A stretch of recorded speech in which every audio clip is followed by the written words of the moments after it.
6월 29일 성 베드로와 성 바오로 사도 대축일 난미사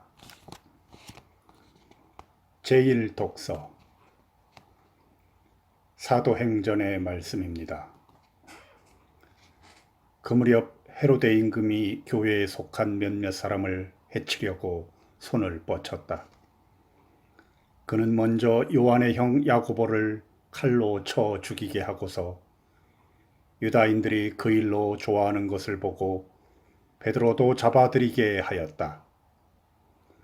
때는 무교절 기간이었다. 그는 베드로를 붙잡아 감옥에 가두고 4명씩 짠 4개의 경비조에 맡겨 지키게 하였다. 파스카 축제가 끝나면 그를 백성 앞으로 끌어낼 작정이었던 것이다. 그리하여 베드로는 감옥에 갇히고 교회는 그를 위하여 끊임없이 기도하였다. 헤로데가 베드로를 끌어내려고 하던 그 전날 밤, 베드로는 2개의 쇠사슬에 묶인 채 2 군사 사이에서 잠을 자고 있었고, 문 앞에서는 파수병들이 감옥을 지키고 있었다. 그런데 갑자기 주님의 천사가 나타나더니 감방에 빛이 비치는 것이었다. 천사는 베드로의 옆구리를 두드려 깨우면서 빨리 일어나라 하고 말하였다. 그러자 그의 손에서 쇠사슬이 떨어져 나갔다. 천사가 베드로에게 허리띠를 메고 신을 신어라 하고 이르니 베드로가 그렇게 하였다. 천사가 베드로에게 겉옷을 입고 나를 따라라 하고 말하였다.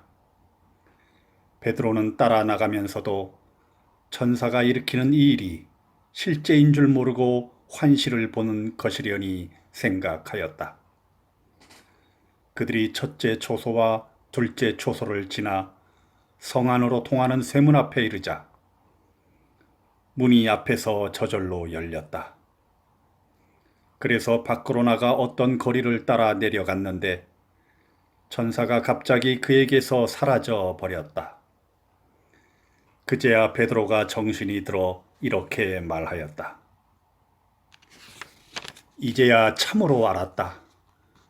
주님께서 당신의 천사를 보내시어 헤로데의 손에서 유다 백성이 바라던 그 모든 것에서 나를 빼내어 주셨다.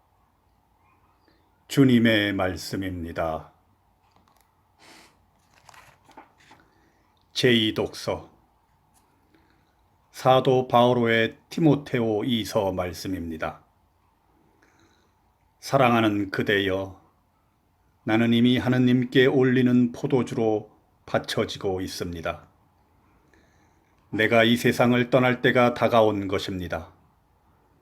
나는 훌륭히 싸웠고 달릴 길을 다 달렸으며 믿음을 지켰습니다. 이제는 의로움의 화관이 나를 위하여 마련되어 있습니다. 의로운 심판관이신 주님께서 그날에 그것을 나에게 주실 것입니다. 나만이 아니라 그분께서 나타나시기를 애타게 기다린 모든 사람에게도 주실 것입니다. 주님께서는 내 곁에 계시면서 나를 굳세게 해 주셨습니다. 나를 통하여 복음 선포가 완수되고 모든 민족들이 그것을 듣게 하시려는 것이었습니다. 그리고 나는 사자의 입에서 구출되었습니다. 주님께서는 앞으로도 나를 모든 악행에서 구출하시고 하늘에 있는 당신 나라에 들어갈 수 있게 구원해 주실 것입니다. 그분께 영광이 영원 무궁하기를 빕니다. 아멘. 주님의 말씀입니다. 복음 마테오가 전한 거룩한 복음입니다. 주님께서 카이사리아 필리피 지방에 다다르시자 제자들에게 사람의 아들을 누구라고들 하느냐 하고 물으셨다. 제자들이 답하였다. 세례자 요한이라고 합니다. 그러나 어떤 이들은 엘리야라고 하고 또 어떤 이들은 예레미야나 예언자 가운데 한 분이라고 합니다. 예수님께서 그러면 너희는 나를 누구라고 하느냐 하고 물으시자 시몬 베드로가 스승님은 살아계신 하느님의 아드님 그리스도이십니다 하고 대답하였다. 그러자 예수께서 그에게 이르셨다. 시몬 바르요나야, 너는 행복하다. 살과 피가 아니라 하늘에 계신 내 아버지께서 그것을 너에게 알려주셨기 때문이다. 나 또한 너에게 말한다. 너는 베드로이다. 내가 이 반석 위에 내 교회를 세울 터인즉 저승의 세력도 그것을 이기지 못할 것이다. 또 나는 너에게 하늘나라의 열쇠를 주겠다. 그러니 내가 무엇이든지 땅에서 매면 하늘에서도 매일 것이고 내가 무엇이든지 땅에서 풀면 하늘에서도 풀릴 것이다. 주님의 말씀입니다.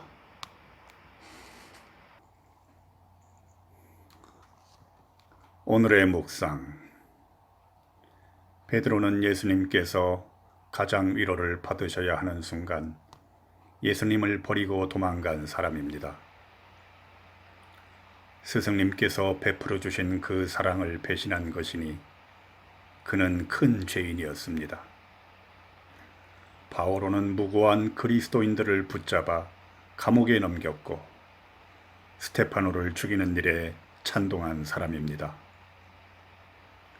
하느님을 그 누구보다도 사랑하고 하느님께서 가장 사랑하시는 사람들을 박해하였으니 바오로 역시 죄인 중에 죄인이었습니다. 그런데 신약 성경의 저자들은 이 위대한 두 성인이 한때 큰 죄인이었다는 사실을 아무렇지도 않게 드러냅니다.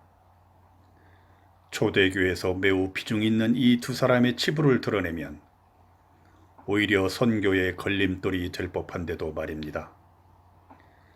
이들이 한때 하나님의 원수였고 나약하였으며 분별력이 부족하면서 때로는 폭력적이었다는 사실을 가감없이 우리에게 전해주는 이유는 무엇일까요? 신약 성경의 저자들은 잘 알고 있었습니다. 베드로와 바오로가 위대한 이유는 그들의 생애에 아무런 결점이 없었기 때문이 아님을 말입니다. 예수님의 자비가 자신들이 지었던 죄보다도 더 크다는 것을 믿고 회개하였다는 사실, 그리고 이후 예수님의 가르침에 따라 사랑의 삶을 살려고 애썼다는 사실 때문에 우리는 이들을 성인으로 공경합니다. 사람에게 거룩함은 죄를 전혀 짓지 않는 완전 무결한 순수 상태를 의미하지 않습니다.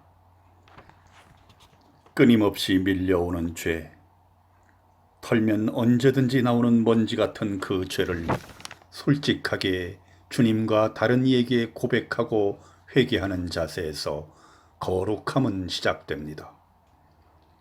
베드로와 바오로의 치부를 드러내는 신약 성경의 당당함은 바로 이런 믿음이 있었기에 가능하였던 것입니다. 성부와 성자와 성령의 이름으로 아멘.